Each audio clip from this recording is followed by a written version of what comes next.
everyone, and welcome back to another episode of the web series Teachers Talk. Today, we're still getting into the background knowledge. So, if you haven't watched the video before this, which is an introduction of who I am as a researcher in this project and my goals, then you should go back and watch that. If you have watched it and you're joining me here now, today's episode is, as you see from the title, an ode to the OGs, okay? So, we're talking about people who have done this work, who has been doing this work for a very, very long time. As a researcher, in a formal way, once you're like sharing your information, a part of it is to do a literature review where you kind of look what's already out there and you get to know what is being said already in the field.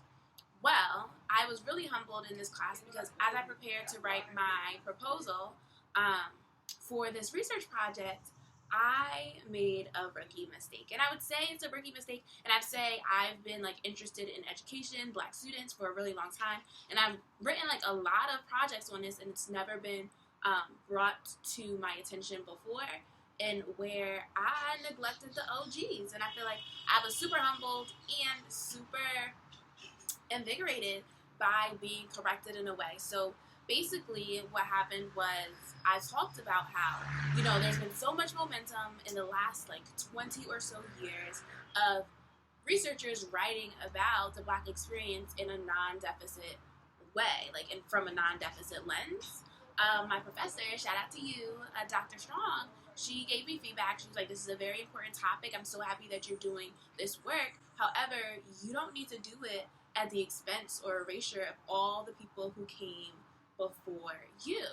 And she started out by giving me just like an example of someone who's been doing this work forever. So that would be Carter G. Woodson. And I looked into a lot of his work in preparation for this project because of that inspiration, and I learned so much. And I decided to not only a lot of time when I'm doing literature reviews, I kind of look for the most trendy or the newer developments, but I try to be intentional about going back to the root.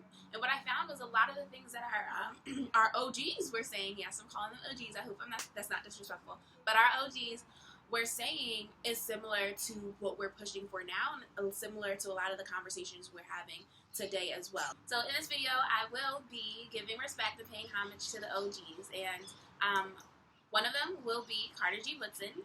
The other will be W.E.B. Du Bois, and I will wrap up by talking about Gloria Ladson Billings, who has been doing this work for a while, but is also one of my major inspirations in the project that I chose to do.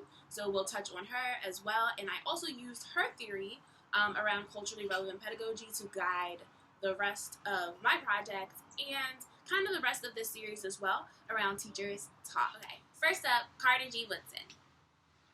Dr. Carter G. Woodson was nicknamed the father of Black history for his role that he played in researching Black history, sharing about Black history, and actually discovering first Negro History Week, which turned into Black History Month. His ideology on the stance of education was that it was used as cultural indoctrination for Black students rather than teaching and uplifting. This serves as just an introduction. Please, please, please do more research on all his work and look into him. So many interesting things that we just learned about Carter G. Woodson and how relevant they still are today. I actually picked up the book, The Miseducation of a Negro, and I would recommend that for you guys to check out as well if you're interested. Next up, we're going to take a look at some of the work of W.E.B. Du Bois. W.E.B. Du Bois is integral to the development of African American education as a whole. I cannot speak enough to that, but just have this to encourage you to do more research and look into him some more. Two pictures were books written by him that I suggest you look into, and this is just a funny quote that I hope is real life. Yeah, so I know W.E.B. Du Bois was more common. I've definitely heard of him before undergoing this project.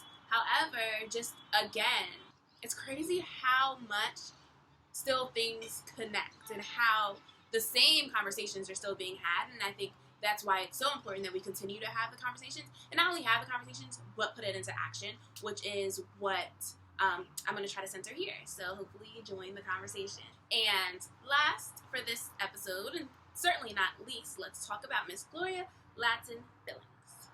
So Gloria Ladson Billings came up with culturally relevant pedagogy through her work. She focuses on three major tenets, which are academic achievement, critical consciousness, and cultural competency. She asserts that the presence of all three is what makes a teacher culturally relevant. This book and this book are both testaments to her work that I would definitely recommend reading into and getting more information Honestly, on. she's done so much and is such an inspiration to me, and I hope to be able to build on the work that she has already done and kind of see through what we can do to create safe spaces, to create culturally relevant spaces, to create intentional spaces for students of color. Thank you so much for listening today. Thank you so much for watching this video, and thank you so much already for anyone who's giving feedback, who is dropping knowledge, who is pouring into the pot, who's doing the work, because it is so necessary.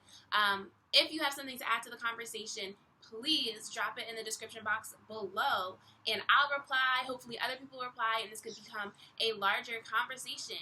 If you would like to be in conversation with me, give me some feedback, feel free to send me an email. My email's in the description box, or go ahead and also put it into the comment section. And our next video will be about people doing the work today in ways that are accessible to current educators who might not necessarily want to read a super long paper or engage in research, but might want to listen to a podcast, watch a YouTube video, read a book that's broken down into a language that is easy to digest. I know for me as a teacher, those were the things that were most appealing to me, so I'm just hoping to share a little bit of what is happening currently. And feel free to add to the list. See you next time. Peace.